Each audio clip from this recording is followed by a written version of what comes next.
الحمدللہ والصلاۃ والسلام علی رسول اللہ اما بعد۔ اسلام کی بنیاد 5 اہم ترین ارکان پر ہے۔ ان ارکان میں سے کسی ایک رکن کا انکار بھی کسی شخص کو اسلام سے خارج کر دیتا ہے۔ وہ 5 ارکان ایک ہی حدیث میں بیان ہوئے ہیں۔ رسول اللہ صلی اللہ علیہ وسلم کی حدیث، آپ نے فرمایا، بنی الاسلام علی 5 شہادت اللہ الہ الا اللہ و اقام الصلاۃ و ایتاء الزکاۃ و صوم رمضان و حج البیت۔ اسلام کی بنیاد 5 ارکان پر ہے۔ لا الہ الا اللہ کی گواہی دینا، نماز قائم کرنا، زکوٰۃ ادا کرنا، رمضان المبارک کے روزے رکھنا اور بیت اللہ کا حج کرنا۔ رمضان المبارک کے روزے ان 5 ارکان میں سے ایک اہم ترین رکن ہے۔ رمضان المبارک کے پورے مہینے کے روزے ہر اس شخص کے اوپر فرض ہیں جو مسلمان ہو اور بلوغت کو پہنچ چکا ہو۔ اللہ تبارک و تعالیٰ نے قرآن مجید کے اندر ان روزوں کی فرضیت بیان کرتے ہوئے ارشاد فرمایا، یا ایھا الذین آمنوا کتب علیکم الصیام کما کتب علی الذین من قبلکم لعلکم تتقون۔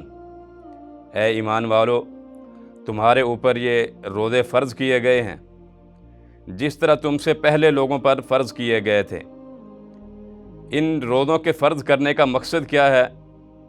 لعلکم تتقون، تاکہ تم متقی بن جاؤ، اللہ سے ڈرنے والے بن جاؤ۔ دوسرے مقام پر اللہ تبارک و تعالیٰ ارشاد فرماتا ہے، فمن شہد منکم الشہر فلیصم۔ جو بھی مسلمان اس رمضان المبارک کے مہینے کو پالے، اس پر یہ فرض ہے کہ وہ اس مہینے کے روزے رکھے۔ رسول اللہ صلی اللہ علیہ وسلم نے ایک دن صحابہ کرام سے خطاب کیا، اور خطاب کرتے ہوئے آپ نے ارشاد فرمایا، اتاکم رمضان شہر مبارک، تمہارے پاس رمضان المبارک کا مہینہ آ رہا ہے، اور یہ مہینہ بڑا ہی بابرکت مہینہ ہے۔ فرض اللہ علیکم صیامہ، اللہ تبارک و تعالیٰ نے تمہارے اوپر اس مہینے کے روزے فرض کیے ہیں۔ رسول اللہ صلی اللہ علیہ وسلم ایک رات سوئے ہوئے تھے، آپ آرام فرما رہے تھے، اور 2 فرشتے آپ کے پاس آئے۔ آ کر کے خواب میں ہی انہوں نے اللہ کے پیارے پیغمبر علیہ السلام کو ساتھ لیا اور ایک پہاڑ پر چلے گئے، اور کہنے لگے اللہ کے پیارے پیغمبر سے کہ آپ اس پہاڑ پر چڑھیں۔ آپ علیہ السلام فرمایا کہ یہ راستہ بڑا دشوار گزار ہے، میں اس پہاڑ پر نہیں چڑھ سکتا۔ تو ان فرشتوں نے کہا کہ آپ چڑھیں، ہم آپ کے لیے اس چڑھنے میں آپ کا تعاون کریں گے، آپ کے ساتھ مدد کریں گے۔ تو اللہ کے پیارے پیغمبر علیہ السلام نے اس پہاڑ پر چڑھنا شروع کیا۔ فرشتوں نے آپ علیہ السلام کے لیے چڑھنے میں آسانی پیدا کی۔ رسول اللہ صلی اللہ علیہ وسلم فرماتے ہیں کہ جب میں پہاڑ کی چوٹی پر چڑھ گیا تو میں نے وہاں پر بڑی عجیب و غریب قسم کی آوازیں سنیں، بڑی ہولناک قسم کی آوازیں مجھے وہاں پر سنائی دیں۔ تو میں نے ان فرشتوں سے پوچھا کہ یہ جو آوازیں آ رہی ہیں بڑی ہولناک قسم کی اور بڑی خطرناک قسم کی آوازیں جو مجھے سنائی دے رہی، یہ کن لوگوں کی آوازیں ہیں؟ تو ان فرشتوں نے کہا کہ یہ جو آوازیں آپ کو سنائی دے رہی ہیں، یہ آوازیں جہنم کے لوگوں کی چیخ و پکار ہے، کہ جو جہنم کے اندر چیخ رہے ہیں، پکار رہے ہیں، یہ ان لوگوں کی آوازیں ہیں۔ اللہ کے پیارے پیغمبر علیہ السلام فرماتے ہیں کہ ہم تھوڑا اور آگے چلے، اور میں نے کچھ لوگوں کو وہاں پر دیکھا کہ جو اوندھے منہ لٹکا دیے گئے تھے، اور ان کی باشیں جو ہیں وہ چیر دی گئی تھیں، اور ان کی باشوں سے خون بہہ رہا تھا۔ میں نے فرشتوں سے پوچھا کہ یہ لوگ کون ہیں جن کی اس قدر ایک بدترین حالت جو ہے وہ بنی ہوئی ہے؟ یہ کون لوگ ہیں؟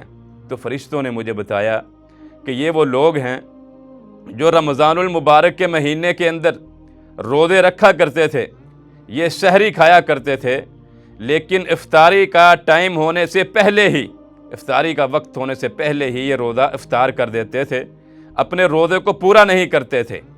تو اس روزے کو پورا نہ کرنے کی آج انہیں یہ سزا دی جا رہی ہے کہ یہ جس منہ سے کھایا کرتے تھے روزہ وقت سے پہلے ہی افطار کر لیا کرتے تھے، آج ان کے اس منہ کو چیر دیا گیا ہے اور انہیں الٹا جو ہے وہ لٹکا دیا گیا ہے اور ان کے اسی منہ سے خون بہہ رہا ہے۔ اللہ کے پیارے پیغمبر علیہ السلام ایک دن آپ ممبر پر چڑھے صحابہ کرام کو خطبہ دینے کے لیے، تو آپ جب ممبر پر چڑھے تو ہر سیڑھی پر چڑھتے ہوئے آپ نے آمین کہا۔ صحابہ کرام نے دیکھا، صحابہ کرام نے سنا کہ اللہ کے پیارے پیغمبر علیہ السلام پہلے جب بھی ممبر پر چڑھتے ہیں تو اس طرح آپ نے کبھی آمین نہیں کہا، لیکن آج آپ پہلی سیڑھی پر چڑھے ہیں، آپ نے آمین کہا، دوسری پر چڑھے آپ نے آمین کہا، اور تیسری سیڑھی پر چڑھے تو آپ نے آمین کہا۔ اللہ کے پیارے پیغمبر علیہ السلام جب خطبے سے فارغ ہوئے تو صحابہ کرام نے آپ سے سوال کیا کہ آج ہم نے آپ کا جو معمول سے ہٹ کر ایک کام دیکھا ہے کہ آپ جب ممبر پر چڑھے ہیں تو آپ نے ہر سیڑھی پر چڑھتے ہوئے آمین کہا ہے، اس کی کیا وجہ ہے؟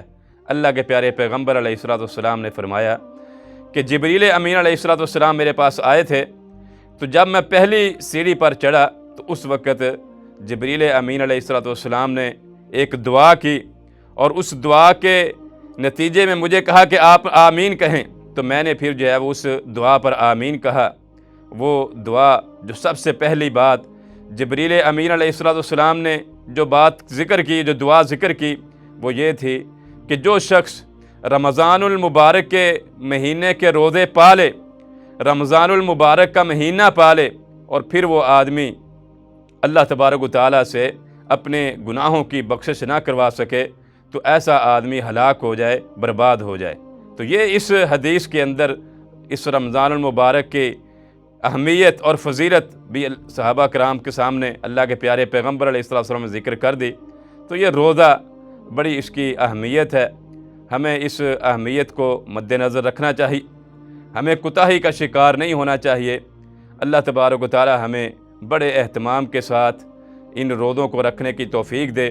یہ مہینہ اللہ تبارک و تعالی ہمیں بڑی کوشش کے ساتھ اور بڑے اہتمام کے ساتھ گزارنے کی توفیق دے، آمین۔